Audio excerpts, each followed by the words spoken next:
अस्सलाम वालेकुम। मोहम्मद सिद्दीक मिठू अरबाब हाला।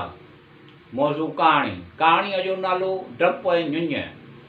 डपु जानी माली नुक़सानु घाटो थियणु, फ़ाइदो जानी माली। डपु जानी माली नुक़सानु घाटो थियणु, शराब, भउ, ख़ौफ़।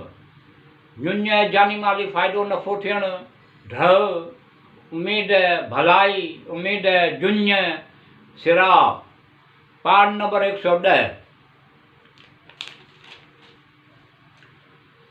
अल्लाह रब्बुल आलमीन करीम रहीम फरमायो, हज़रत आदम अलैहिस्सलाम जिन खे इरशाद कयो, उन जे गुनाहनि खे बख़्श कंदुसि ऐं उन जे बुराइनि जी परवाह कोन कंदुसि। हज़रत आदम ऐं हज़रत हवा अलैहिस्सलाम जे तरके उॾा इब्लीस ते उन जी नाफ़रमानीअ जे सबबि लहनत कई। मलाइकनि जो सजदो हज़रत आदम अलैहिस्सलाम जे मुतलिक़ हज़रत आदम अलैहिस्सलाम हज़रत आदम अलैहिस्सलाम उन जे घरवारीअ खे चयो, बिश्त में सुकूनत इख़्तियार करियो।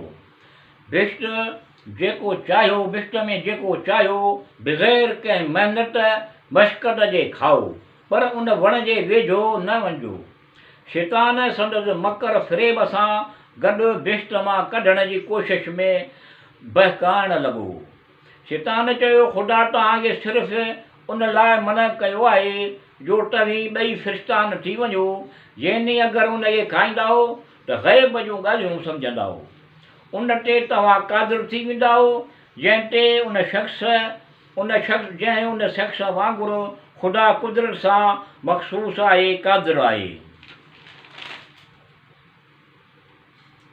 ऐं शैतान चयो हज़रत आदम अलैहिस्सलाम जिन खे त वण मां खाईंदव त हमेशह ज़िंदा रहंदव ऐं कॾहिं कोन मरंदव। ऐं कसम खणी चयाईं, बेशक आउं तव्हांजो ख़ैरु ख़्वाह आहियां, मुख़लिस आहियां। मुख़ातिब थी चयो, आउं तव्हांजो ख़ैरु ख़्वाह आहियां। शैतान नाग जे मुंहं में वेही मुख़ातिब थियो हुयो। हज़रत आदम अलैहिस्सलाम इहो चई रद्द करे छॾियो, छो आउं पंहिंजे परवरदिगार सां ख़यानत करियां।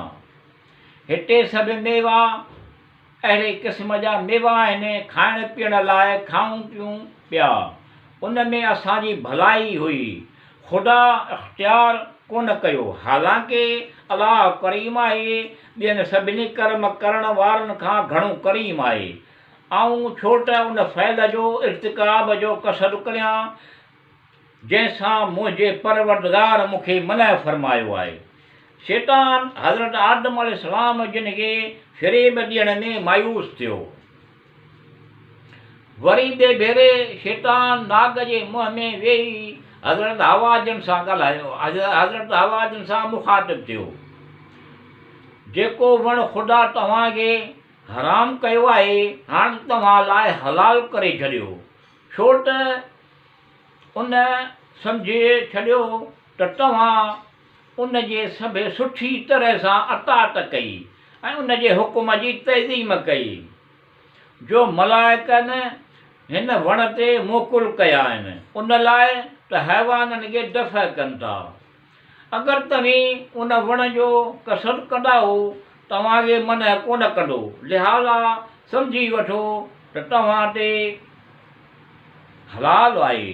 ऐं इहो सम्झी वठ त अगरि तूं हज़रत आदम अलैहिस्सलाम खां पहिरीं खाईंदीअ त उन ते मुसलत थी वेंदीअ ऐं उन ते तूं हाकिम बणिजी वेंदीअ। हज़रत हवा जिन चयो त उन जो बि तजुर्बो कयां थी। उन वण जे तरफ़ मुंहुं कयो, मलाइकनि चाहियो उन खे हटाइनि त अल्लाह ताला उन ते वही कई ऐं हुर्बे खां उन्हनि खे दफ़ा कयो वञे थो। ऐं जेको अकुलु कोन थो रखे, उन्हनि खे जंहिंखे मूं अकुलु तमीज़ अकुलु करण जी ताक़त ॾिनी आहे,